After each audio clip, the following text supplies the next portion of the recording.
So I have been trying to figure out how to word what I want to say here, but I'm going to try my best to give a spoiler-free Alien Earth review. So where to start? Alien Earth is a televised story in the Alien universe that is showcased on Hulu and FX, and it is more of an expansion of the lore, and it does show a lot of new ideas. First and foremost, there are new alien life forms.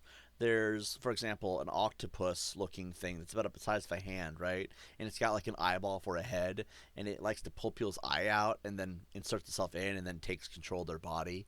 There's a lot of new, interesting creatures in the show that I think really shine as far as new concepts. I love the new monsters. I really do. Of course, you have the classic xenomorph and the facehuggers and the eggs and all of that. There is a limitation there. You don't have a whole lot of queen aliens, for example. You don't have a lot of hybrid aliens. But the main general xenomorph is there, and that's what matters. And in this TV series, or if you stream down Hulu, stream series, they finally arrive on Earth. In the show, there are two rival corporations, as you all know. Probably, if you're familiar with the Aliens universe, you know about Weyland-Yutani. They are a rival in the show. They are not. Most of the story is not really about their perspective, but rather their rival company, which is Prodigy, the Prodigy Corporation.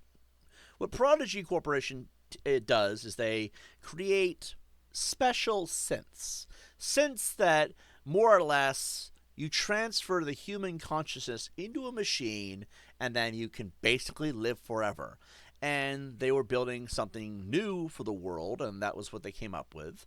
And then after a point, there just so happens to be a hard crash landing on Earth in their territory from the Weyland-Yutani ships. And they're like, well, Weyland-Yutani crashes in our territory. We're going to go see what they have that we want and take it. And this is generally how the aliens come to Earth, and this is generally how things kind of unfold with aliens on our planet. Most of the story revolves around a main central character who is one of these hybrid synths, who is basically a child who was put into a synth body because she wasn't going to live for very long. The general things I can say without it becoming spoilery. Things that were in the trailers, I'm sure. And this character is basically learning how to adapt to her new life inside of the Prodigy Corporation. And then, they encounter these aliens and decide how are we going to proceed with, this new aspect of life.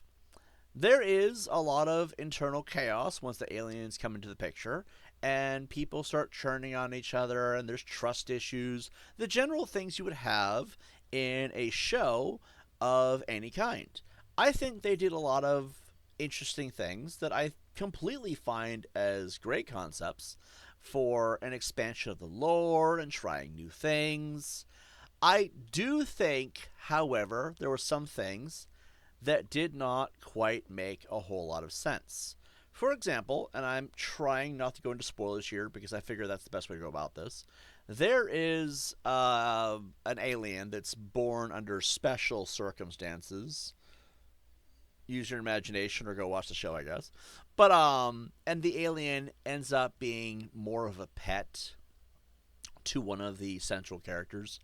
And I don't understand how that could ever work, considering the aliens' general biology and the nature of how those things are. If you look at the rest of the series, aliens are vicious, and there is no actual sense of ways to control them. Never has been, likely never will be. And yet, there's one in the story that's actually very much able to be controlled by one of these central characters. I just don't think that works. There was also the season finale, which I thought was really poorly done. The season finale, there was very little of the alien, and when it was there, it was kind of off camera, very skewed. You didn't get to see all the glorious chaos for what the alien could create. And then, of course, it focused so much on things that just felt off. like, I guess if you're trying to wrap up a show, maybe, but like it just didn't feel.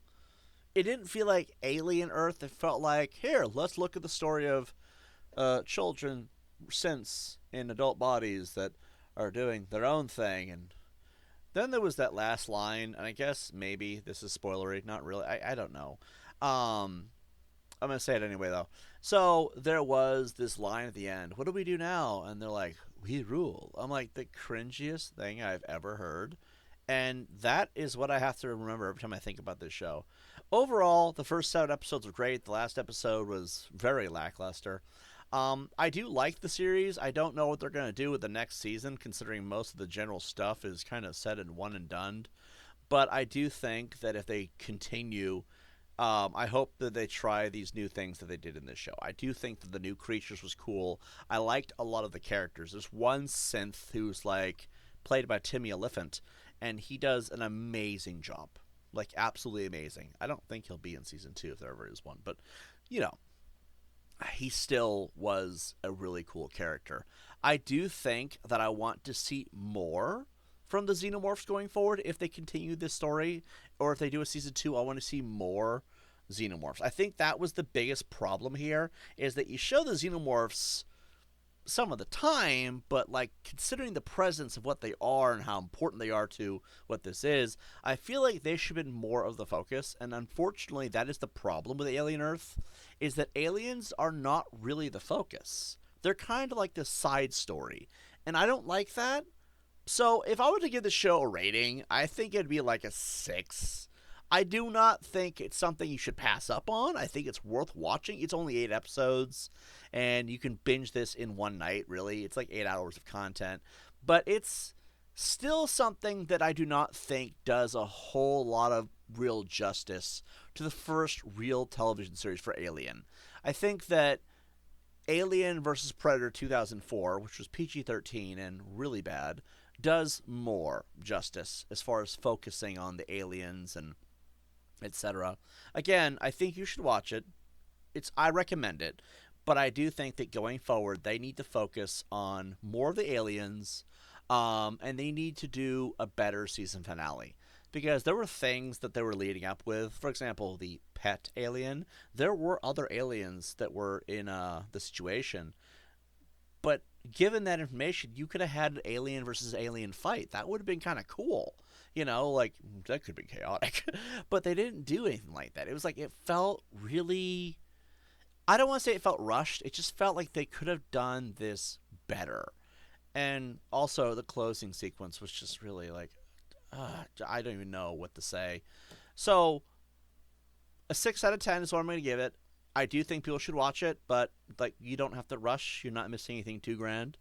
Um, and if anything, if they do a season 2, I hope that they really make the aliens more important next time. Beyond that, guys, I don't have anything else to say. I feel like I've kind of rambled on long enough about this for as long as I really need to. So I'll see you guys all in the next one. And yep, I'm out. Peace.